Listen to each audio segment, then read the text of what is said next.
Hi hello skip ചെയ്യാതെ തന്നെ നിങ്ങൾ ഈ ഒരു വീഡിയോ കണ്ടു തീർക്കാൻ ശ്രമിക്കണേ. ദോശയ്ക്കും ഇഡ്ഡലിക്കും അപ്പത്തിനും എല്ലാം കൂടെ ഈ ഒരു ചട്നി വിത്തൗട്ട് തേങ്ങ ഇതിലും ടേസ്റ്റായിട്ട് നമുക്ക് ഇനി ഒരു ചട്നി ഉണ്ടാക്കാനായിട്ട് പറ്റില്ലേ. ഇവനെ കണ്ടാൽ പറയുമോ തേങ്ങ അരച്ചിട്ടില്ല എന്ന്, അല്ലെങ്കിൽ തന്നെ തേങ്ങയ്ക്കൊക്കെ ഇപ്പോൾ എന്നാ വിലയാ അല്ലേ.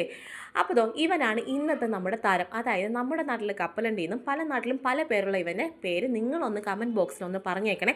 ഇത് എൻ്റെ കയ്യിലുള്ളത് പച്ചക്കപ്പലണ്ടിയാണ്. കുറച്ച് ഉപ്പും കൂടെ ഇട്ട് ഇവനെന്താ അങ്ങനെ നമ്മൾ നല്ലപോലെ ഒന്ന് വറുത്തെടുക്കുകയാണ്. ഇനി നിങ്ങൾക്ക് ഇതുമാതിരി നമുക്ക് വേറൊരു സംഭവം കൂടെ ആവശ്യമുണ്ട്. എന്താണെന്ന് വെച്ചാൽ ഒരു സവാള, തക്കാളി, 4-5 അല്ലി വെളുത്തുള്ളി. ഇത് നമുക്ക് അത്യാവശ്യം വേണ്ടതാണ്. അപ്പോൾ നമ്മുടെ കപ്പലണ്ടിയെല്ലാം അത് നല്ലപോലെ ഒന്ന് വറുത്ത് കൊണ്ടുവന്നിട്ടുണ്ട്. ഈ സൈഡിൽ ഇവനെ അടുത്ത് അപ്പുറത്തെ സൈഡിലോട്ട് മാറ്റി വെച്ചിട്ട് നമുക്കൊരു പാൻ വെച്ച് പാനിലോട്ട് എണ്ണ വീഴ്ത്തി പിന്നെ സവാള ഇട്ട് കൊടുക്കാവേ. സവാള ഒരുപാട് അങ്ങ് ബ്രൗൺ ആവേണ്ട ഒരു കാര്യമില്ല, ജസ്റ്റ് ഒന്ന് സോഫ്റ്റ് ആയാൽ തന്നെ മതി കേട്ടോ. അതിൻ്റെ കൂട്ടത്തിൽ 4-5 അല്ലി വെളുത്തുള്ളിയും കൂടെ ആഡ് ചെയ്ത് കൊടുക്കാം. ഇട്ട് കൊടുത്ത് ഇവനൊന്ന് സോഫ്റ്റ് ആവുക. ഇതിൻ്റെ ഇടയ്ക്ക് നമ്മൾ ഉപ്പിൻ്റെ കാര്യം മറന്നു പോകരുത്. ഉപ്പും കൂടെ ഇട്ടിട്ട് ഇവനൊന്ന് സോഫ്റ്റാക്കി വെക്കാം. ഇനി വേറൊരു കാര്യം പറയുകയാണ്, നിങ്ങൾ തക്കാളി എടുക്കുമ്പോൾ നല്ല പുളിയുള്ള തക്കാളിയാണെന്നുണ്ടെങ്കിൽ ഒരു തക്കാളിയുടെ 1/4 ഭാഗം മാത്രം ഉപയോഗിച്ചാൽ മതി. ഇല്ല നിങ്ങൾക്ക് പുളി ഇഷ്ടമാണെന്നുണ്ടെങ്കിൽ ഒരു തക്കാളി ഉപയോഗിച്ച് ഒരു കുഴപ്പമില്ല.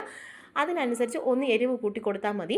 എൻ്റെ കയ്യിൽ ഇപ്പോൾ ഉള്ള തക്കാളി വലിയ തക്കാളിയാണ്, പക്ഷേ അധികം പുളിപ്പില്ലാത്ത തക്കാളി ആയതുകൊണ്ട് ഞാൻ ഒരു വലിയ തക്കാളി തന്നെ ഇതിലോട്ട് ഇട്ട് കൊടുക്കുന്നുണ്ട്. പിന്നെ തക്കാളിയും ഇതുമാതിരി ഒന്ന് സോഫ്റ്റ് ആയാൽ മതി. അതായത് ഇതിൻ്റെയൊക്കെ പച്ച കുത്തലുണ്ടല്ലോ അതൊക്കെ ഒന്ന് മാറിക്കിട്ടണം. ജസ്റ്റ് ഒന്ന് അടച്ച് വെച്ച് 2 മിനിറ്റ് വെച്ചാൽ തന്നെ നമ്മുടെ തക്കാളി നല്ല മാതിരി ഇതുപോലെ ഉടഞ്ഞ് നല്ല അടിപൊളിയായിട്ട് വരും. കണ്ടല്ലോ. ഇനിയിപ്പോൾ വേറെ ഒന്നുമില്ല, ഗ്യാസ് ഓഫ് ചെയ്തോ അവിടെ അങ്ങ് മാറ്റി വെച്ചോ, അവനൊന്ന് തണുക്കട്ടെ. ആ സമയത്തിന് നമ്മുടെ കപ്പലണ്ടി എടുത്തൊന്ന് പൊടിച്ചു കൊണ്ടുവരാം.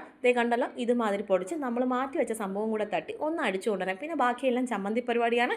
നമ്മൾ എന്തൊക്കെയാണ് ചമ്മന്തി ചേർക്കുന്നത്? ഇഞ്ചി, പച്ചമുളക്, ജീരകം. ഇതാണ് നമ്മുടെ നാട്ടിലെ ചമ്മന്തിക്ക് ചേർക്കുന്നത് കേട്ടോ, വെള്ളച്ചമ്മന്തിക്ക് ചേർക്കുന്നത്. പിന്നെ മുളക് പൊടി ഞാൻ ഇടുന്നില്ല.